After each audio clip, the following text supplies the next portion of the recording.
on this. Hello and welcome to Anxiety Hacks. Anxiety, that was a slip of the tongue. Hello and welcome to Anxiety Hacks. I'm your host, Kate Hudson Hall, and thank you so much for listening. Now, this is a platform for people to share relatable and uplifting and inspiring conversations based on anxiety. And each episode will include either chatting with people who have struggled with anxiety and discussing different ways that have helped them to be able to calm and relax themselves and reduce their anxiety, but then also to professionals who work with people with anxiety to provide tools to be able to calm their really difficult, painful anxiety. So I'm very excited to tell you that my new book is coming out right now on the 16th of November 2022. And it is called Anxiety Hacks with Proven Techniques and Tools and Tips to Calmness. And as an anxiety therapist, I have worked a lot with many different people over the last 22 years with anxiety because we're all different. And the way that we present our anxiety is, every individual is so completely different to the next. So it's always very interesting to talk with people with anxiety to sort of kind of unravel their difficult behaviors and then understand what's going on for them and then kind of piecing it back together so then they can live their life in a much calmer state. Now, in my book, you'll learn to take yourself from being completely overwhelmed by your anxiety to showing you easy ways you can learn to cope with it, with those anxiety behaviors, and to be able to instantly calm yourself. And some of the techniques I have in the book, you can calm yourself in less than 90 seconds. So they are brilliant. And also you'll learn how to use the globally recognized and proven super successful calm your alarm technique to reduce your anxiety. And then within the book, I also have a free companion course, which contains downloadable worksheets and also bonus videos of me demonstrating each powerful strategy revealed throughout the book. So if you are interested, the book launched on the 13th of November. So if you're interested, nip over to Amazon and you can buy the book this week at a reduced price of $1.99. So check it out. Now, our guest today, I'm very excited. Oh, yes, is Alex Wong. Now, Alex is an author, a writer, and a content strategist. He's also the head copywriter for an advertising agency, media agency, specializing in custom websites and internet marketing. But Alex, growing up with a hoarder in the house, it was very difficult for him. And he suffered from OCD and generalized anxiety. And the OCD became much more severe when he went off to high school. But after a lot of hard work on himself, he's in a much more positive place now. Because once he embraced minimalism, he was able to transform his personal and professional life. And now he's striving to help others declutter, get organized, improve their personal and professional lives. So like I said, he's an author, but he's an author of many different books. And one of his books is called The Decluttering Your Life, which I want to find out more about. And another of his books is Airbnb hosting, Amazon selling, and he's got a number of other different books. So he is here to share his journey and his lessons learned. So welcome, Alex. Hi, Kate. Thank you for having me here. Thank you so much for joining us. Oh, it's my pleasure. Oh, it's very kind of you. So now tell me, let's start at, what it was like for you growing up and when you felt that your anxiety sort of started and how you dealt with it, particularly in high school. Yeah, I think it was kind of always there when I was like a kid. So as mentioned, like my father was like a hoarder. My mom, she had like generalized anxiety too. So she was always like worried and kind of like living in that environment. Yeah. What wasn't always the easiest. Like my dad always had to have things like a specific way. So he's kind of like a tidy hoarder. So I guess like if he did something wrong, he would kind of like get angry or upset. So I things didn't really, I guess like the OCD didn't really become really bad until like high school. Like I would kind of have to go through I guess rituals every day, as Yes. you know, Yes. obsessions and then compulsions, and then it got so bad that it was kind of affecting my school life because I would have to perform each of the rituals every morning, and that would make me late for class. Well, it's so exhausting as well, isn't it? Yeah, but it's kind of like I guess people who don't have OCD, it's kind of hard to explain it because it's like what you're doing is kind of strange, but you kind of are compelled to do Yeah. then. You feel like you have to do it, even though you don't really want to. So yeah, like it was kind of like it was affecting me, and then I was also sleeping late too, to kind of just like I guess cope with it. Eating late, a lot of junk food, just to kind of cope with that too. Yeah. Um, Yeah, so kind of like it had like an impact definitely throughout high school, on my social life, my academics, and everything too. Yeah. That must have been so difficult for you because, Definitely. unless you get professional help, it can just sort of snowball, can't it? Yeah, I guess like with mental health and all, it's kind of like it's not the easiest thing to talk to others about though. So it's kind of like I didn't even really know what was happening because it's like this is kind of before the internet or maybe when the internet was just starting. Yeah. I mean, so there wasn't all this information and there wasn't YouTube, there wasn't really Google around at that time. So it's like I Yeah. didn't even really know what was happening to me either. And if I didn't know, like I wouldn't really want to talk to other people either about it. Because like maybe they might, think weird about, think I'm weird or strange. Yeah, Um, absolutely. Because I know exactly what you're talking about. Because when I yeah. was young, I had an eating disorder, bulimia, and I had it for 15 years. But I had no idea there was no internet and there were hardly any books, and I just thought I was going mad. Yeah, I that's just had relatable. no Yeah. idea what was going on with me and why I would behave in such a way. None of it made any sense to me because we didn't have access to the wealth of information of online now. Yeah, kids have it really good these days. They're so lucky. Yeah, yeah. And people didn't talk about it, did they? Or OCD, and didn't really understand it. No, definitely not though. Especially like I don't know if you're aware, like in Chinese culture, it's like it's not really mental health isn't really accepted or talked about at all. So it's like there isn't like it's the same openness as yes like in the West, like where like you especially now where like it's okay to go to the therapist and just talk about your issues or problems Yeah, or try to find the like if you have like a mental health disorder, it's like it's taboo, so you're not really supposed to like say anything about it. So yeah. what that made it a lot harder. Oh my gosh, yes. And did your parents, did they ever say anything to you about it? Did they must have known, mustn't they? Uh, I never really talked to them about it. I guess they obviously as a parent they probably knew something was up, but I never really had this one-on-one conversation with them. To be honest, my sister knew obviously because she could, if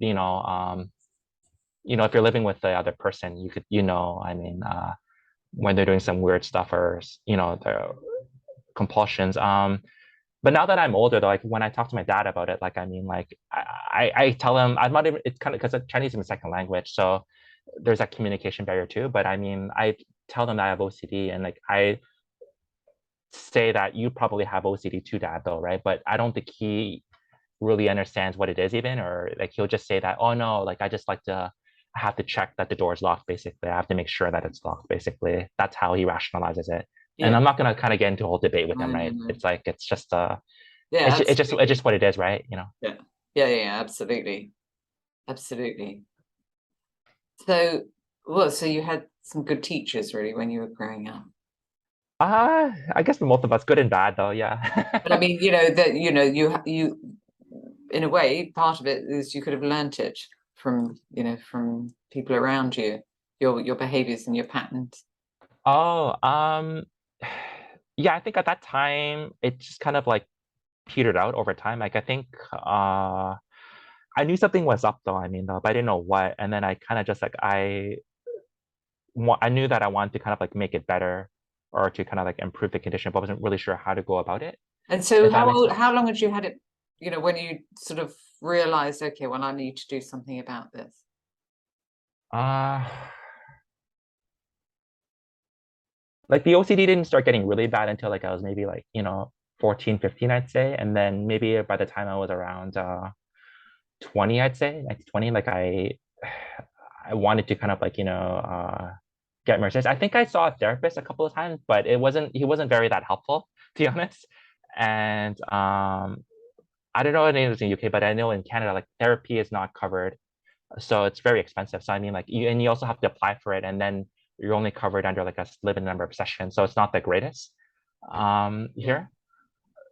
I think it was like I'm not, I think for me it was like kind of like once I kind of moved out, went away to college and just kind of like met some more people and was outside in that environment, that probably helped a lot for myself when I was kind of just doing my own thing. And then that kind of gave me a little bit more time to kind of like, I guess focus on myself though and be like less anxious or stressed though. I mean, so I guess it kind of gradually improved over time though. I mean, but even to this day, I still have OCD. I'll always have it.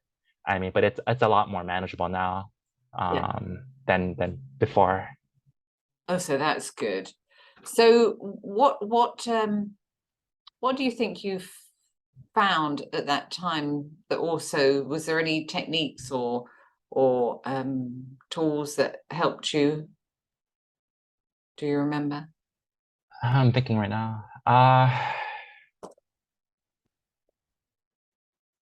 Not really. I think like for me, it was only the past, like I guess fears when I actually started to like learn more about the OCD, like read books about it, that I started to kind of like, gain at least like more control as to like, how I felt. I mean, and like what I could do with the OCD. Like I think one of the OCD books I was reading, I can't remember the name, but basically like they were including a lot of stories about other like people with OCD and like these people like were in much worse, had much worse cases than I did. Like I remember he was saying one patient of he was saying that he had to shower I think 6 or 7 hours because he had to make sure that every inch of his body was clean. And then another person, he said like he wouldn't be able to like, if he knew that some kind of I think battery acid was on the road or there was an accident, he wouldn't be able to go that route. Basically, he would have to go around and basically drive a different route and then remove all its clothes. And like I never had to go through all that stuff as a kid, basically. Like some of my compulsions were like, I wouldn't be able to step on cracks, Hmm. or I would have to check the stove or the lock, a certain number of times. Yeah. In that case, but definitely not. I never showered for 7 hours, you know. So I think for me, it was like, just learning how bad other people had it, that helped to kind of like Oh, okay. make me realize that, my condition really wasn't all that Oh, so that's uh interesting, isn't it? So sort of understanding the extremes other people have to go through, that kind of helped you to put it into perspective. yeah. I like the other ones that other tips, like it was kind of like, like you're not your thoughts. So it's like once I kind of knew what was happening to me, I could kind of like step outside a little bit more and just like kind of like, see myself as an observer and see what was kind of like, going on. Like, like if I was having an obsession or, like, I would say, okay, like what's going on right now? Why do I feel this way? And then it's kind of like I could kind of have a little bit more awareness and at least self-control to kind of like know that I could or could not do the compulsion if I chose to. Uh, Yeah, yeah, uh, absolutely. And because a lot of it, the majority of it, is all connected to your thoughts. Um, yeah, for sure. Yeah. and I wanted to ask you, in your book, The Decluttering Your Life, I wanted to ask, there's a chapter called Watch Your Thoughts, which I thought that was really interesting. Because you talk about, the very first thing that you do is to identify your thoughts, the situations that have caused the negative thinking, which is really important for people to understand that have OCD. It's kind of stepping out and thinking, well, hang on a minute, what what are the triggers? What are the patterns? being in this particular situation, you know, the OCD or the negative thoughts are heightened. So what is it that's kind of caused me to behave this way and for the thoughts to increase? Yeah, 100%. I guess it's kind of like we're like as people, we're just so used to kind of like going through our life and like each day and kind of just like we're not really paying attention to like, um ourselves. I mean, like we're kind of just like because we feel like we have a million things to do, but we never really take the time to kind of like just check on ourselves though in that case though. Like a perfect example is my mom though. Like she's very emotionally reactive. So it's like she'll yeah, basically she's very reactive in that case though. So like, she won't kind of like, do things, based on like she won't take the time to kind of like think about, okay, if there's a problem, she won't think, okay, what should I do? Basically, she'll kind of like start to panic and then basically, emotionally react without having really thinking things through though. Or she'll kind of like take an action based on what other people tell her, not, whether that person's right or wrong or whether it's in her best interest. She'll just kind of follow her. So basically she'll go that way and then she'll go this way and then she'll basically go around in circles. So instead of taking the time to kind of like, see how she's feeling and then kind of taking the time to pause and see, what the best course of action is for herself though. Yeah, absolutely. And I think, with all these thoughts we have, because we have approximately 60,000 different thoughts that go through our mind every day anyway. And for people overall, in general, 80% of those thoughts are negative thoughts anyway. And what I find really interesting is in these statistics is that 95% of those thoughts that we have every day are the same thoughts that we had the day before and the day before that. So it's like starting to be aware of your thoughts that drive the negative behavior, whatever it might be, that then causes, your anxiety to explode. It's starting to, begin to figure out what those difficult thoughts are, because a lot of them are in the background anyway, and they're just zipping by and bringing up all these different feelings, and then off they go and another one comes up. Yeah, it's kind of like when, It's like because a I notice roller that a coaster. lot too, though, when I feel a certain way, like, okay, I was thinking about that, and then that led to this, and that led to that, and that's why I'm feeling this way. I mean, but yeah, I think like I'm, like I realize like we're not our thoughts, basically, like our thoughts are just our thoughts, though, like, but we're more than just our thoughts, though.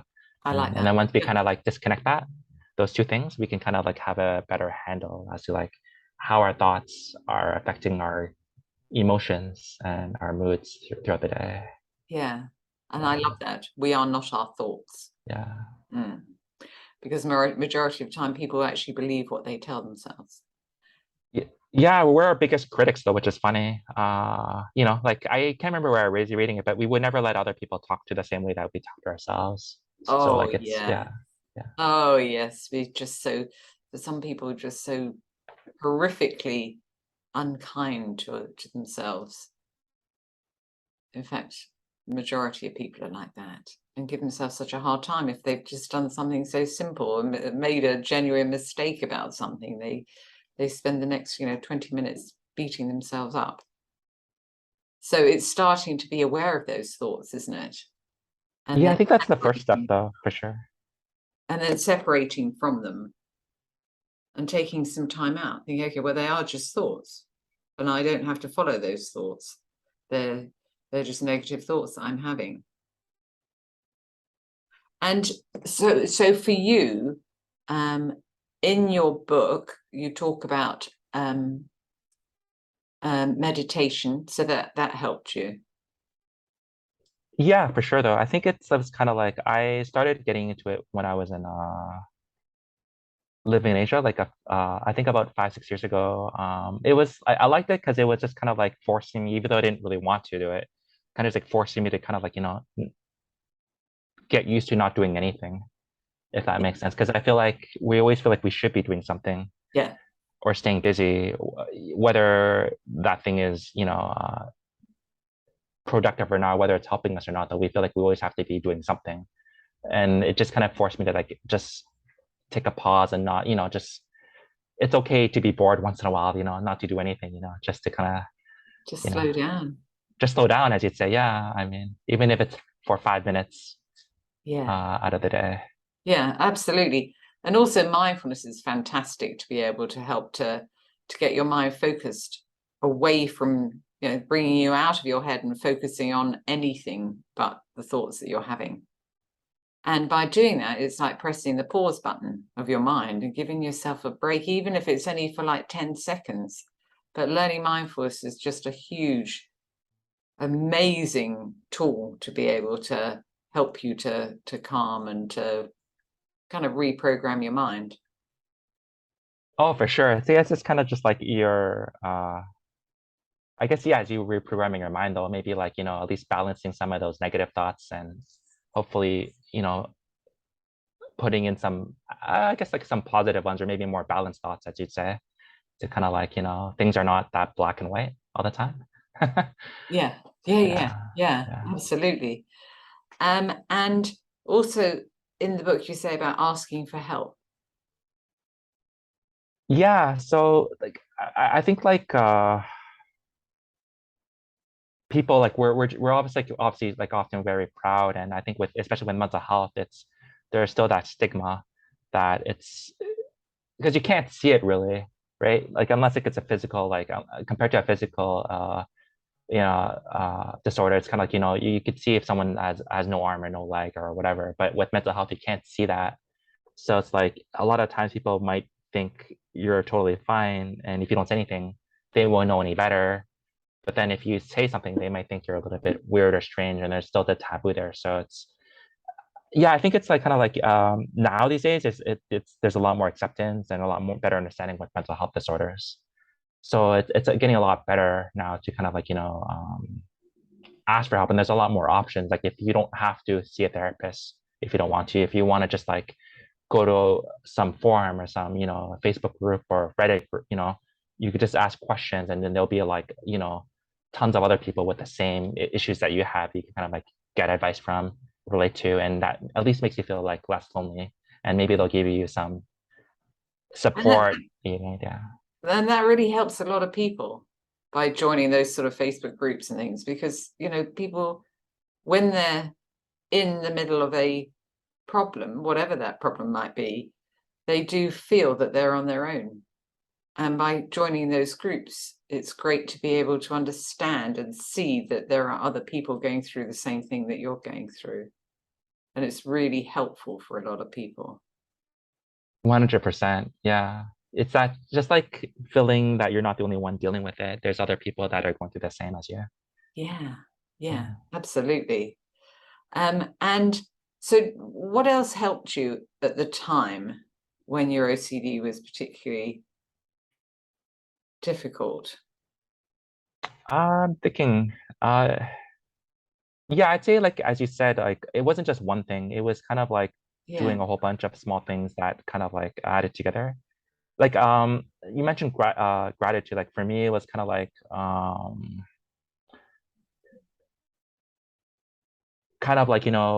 looking at things that I would be grateful for that that I didn't wasn't really aware of before. Like now every morning I try to like at least think of three things that I'm grateful for to have in my life. Whether it's like it could be the smallest things, like just having a warm bed or a roof under my house, because I know a lot of people don't.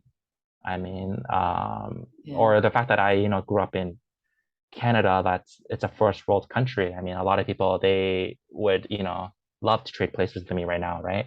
So regardless, like I already kind of lucked out, uh, in that aspect with life. Just kind of small things like that. I guess it's kind of like because I realized with the OCD, like a lot of the biggest trigger was like the anxiety. So as long as I could find ways to kind of manage my anxiety, kind of keep that in place, the OCD would kind of like be less intense.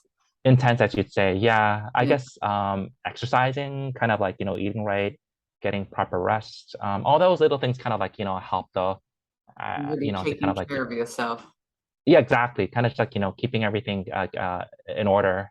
Because if you have like a house and one area that's leaking, you're gonna have to plug that up and then to make sure that everything else is okay too. Yeah, yeah, yeah. Yeah. Yeah, absolutely. Absolutely. Well, Alex, thank you so much for coming in and joining us. So So tell us about how people can find you, because you provide a coaching service. Yeah, so I help like other authors or publishers who want to like who have written their book or want to write a book and they want to like maybe publish it on Amazon, for example, but they're not really sure how to go about it, or maybe they have published a book and they're not really sure how to like really market it, or they're having a hard time getting sales or reviews. Like I could help them with basically identifying their issues and taking them step by step and like basically through the process of like what they have to do to kind of like get their book out there in front of like readers that would be interested in like learning more about them, improving their sales and just getting their name out there in that case. Yeah. Oh, love it. Love it. And so how can people find you? So the easiest way for them to contact me, it would be like if it's for publishing, it would be alexwongpublishing.com.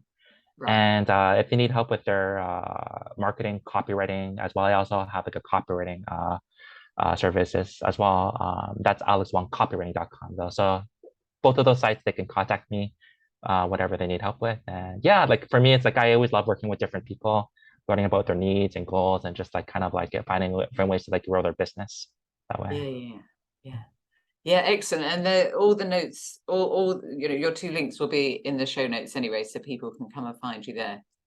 Oh, perfect. Thank you. Absolutely. Well, Alex, thank you so much for joining us. It's very kind of you to Oh, it's my pleasure though. share your journey, because it sounds like you're doing so well now. So that's amazing. I try to. Hopefully taking it day by day. Slowly and taking care of yourself. We like that. So thank you so much. Oh, And thank you for having me on, Kate. yeah, thank you, Alex. And thank you to everybody for listening. So that's all for today's episode. And make sure that you come and join me on the next episode. And before we go, make sure you subscribe to the podcast on Apple iTunes so you never miss an episode. And also let us know what you think of the show, and show some love, your favorite podcast, by leaving us a review on Stitcher, iTunes, Google platforms, Apple iTunes, or wherever you listen. So thank you for listening, and I look forward to chatting with you in the next episode.